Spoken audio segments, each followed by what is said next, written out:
Race weekend, here we go!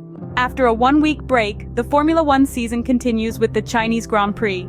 The Ferrari SF-24 car is gearing up to face a tough challenge at the 5.451-kilometer Shanghai International Circuit next weekend, aiming to confirm its status as the second force in this first part of the 2024 Formula One Championship. Moreover, the desire to put pressure on Red Bull is growing stronger. For this reason, the Maranello team has prepared more than usual during the last week. Firstly, the focus of the Ferrari technicians has been on the tire issue, which effectively influenced the outcome of the previous race at the Suzuka circuit.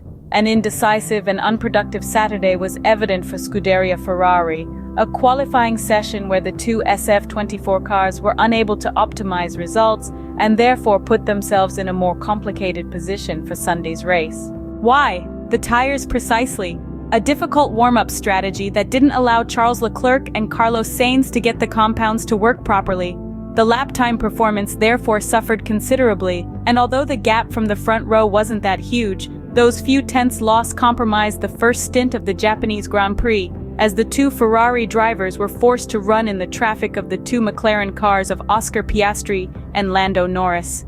A situation that caused a significant loss of race time for the red team, unable to pressure at least one of the two RB20 car, notably the number 11 of Sergio Perez, which was more within reach. To avoid a repetition of such a qualifying session, simulator work has been consistently done in Maranello over the last few days as preparations for the Chinese Grand Prix continue. Especially for Charles Leclerc, who openly admitted to lacking the right familiarity with the Pirelli tires during the last two Formula One race weekends, in Australia and Japan. The Monegasque driver studied the hysteresis cycle of the tires with great dedication, a targeted examination to enhance his feedback.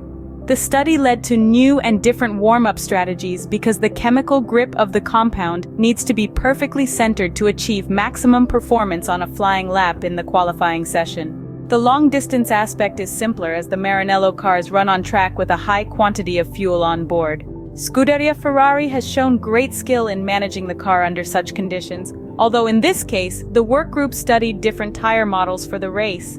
All this combined with the driver's management efforts, who, although facilitated in this task by the inherent solid qualities of the two SF-24 cars, are able to add extra work to increase tire performance over the stints, supported by the dedicated vehicle dynamics department that can finally provide all the useful indications to go even beyond the normal tire wear cycle. In this sense, Charles Leclerc's first stint at the Suzuka circuit in Japan is a clear example. The circumstances in Shanghai will be different, and the reason is simple. The first of the 6 seasonal appointments based on the sprint race format is unfolding in China, a choice that has sparked quite a bit of discussion. Returning to a track like the Chinese one, very technical, after 5 years without any reference with the new generation of Formula One cars, will not be easy at all, especially considering that drivers and technicians will have only 60 minutes to put together the best setup, and Liberty Media made this decision precisely to put the various teams in difficulty. The reason is obvious. The hope is to mix up the cards on the table as much as possible to create some more uncertainties that Liberty Media is confident will lead to a more entertaining weekend for the fans. A scenario that, in turn, is very useful for keeping viewers glued to their screens. For this reason, the prancing horse has done extra work, with the clear conviction of presenting itself at the first free practice session for the Chinese Grand Prix more ready than ever.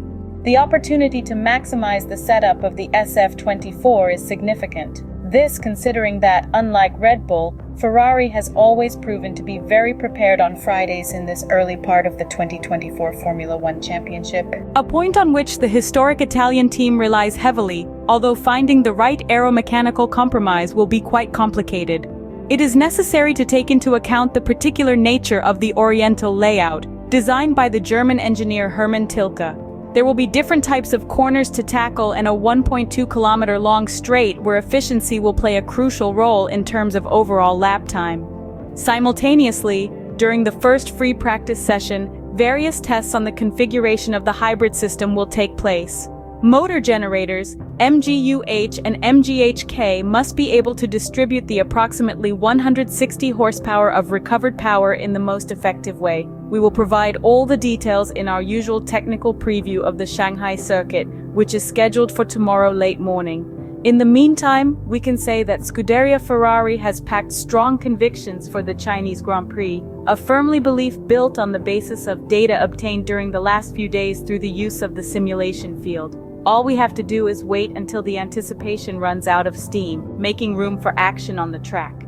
In doing so, we must necessarily emphasize the strong awareness that the Maranello team, led by Vasseur, brings with it, a clear characteristic of the French manager's leadership. What is perhaps most interesting about Scuderia Ferrari's performance in this start of the 2024 F1 season is that it has come without it bringing any significant upgrades to its SF-24 single-seater. For while work is underway on what is understood to be a pretty major aero development step for the start of the European season at the Emilia-Romagna Grand Prix in Italy next month, so far changes have been only minor updates, mainly track-specific based on the characteristics of the circuits. Last time out at the Suzuka circuit in Japan, it was a small tweak to the rear suspension's upper wishbone fairing that received some attention, as the team modified the cord length of the rear leg. Ferrari, like several other teams, has opted for what appears, at least externally, to be a multi-link arrangement with its upper wishbone. However, the assembly does converge where it meets the upright, which is out of sight behind the brake duct fence. The design offers some flexibility from an aerodynamic perspective, whilst also allowing the brake duct outlet to be resized according to its requirements and permitting the cluster of winglets behind to work more effectively. One very fascinating aspect of the Italian side's start to the 2024 Formula One campaign is that it has not changed its rear wing specification across the 4 events so far, even though the venues at play have all had different downforce drag requirements. The only rear wing changes we have seen so far, according to the official FIA submission documents, are the Maranello squad bringing various old options in case they were needed for the Saudi Arabian and Japanese Grand Prix. In both these instances, it was noted that these were carryover items from 2023, rather than fully developed solutions specific for 2024. Both were more or less fallbacks that could be run should the conditions require, but ultimately were not needed. Instead, Scuderia Ferrari was able to adapt its car to the requirements of each race weekend through trimming its beam wing arrangement. For the high downforce tracks, it had its biplane-style layout employed at both the Bahrain International Circuit in Bahrain and at the Suzuka circuit in Japan, whilst just a single element was fitted in Saudi Arabia and Australia, albeit with additional pylon winglets added for Albert Park. All eyes will soon be on the biggest step that the Maranello team plans to bring for the Imola race weekend in May. But for now, the focus shifts to the upcoming weekend at the Shanghai Circuit in China.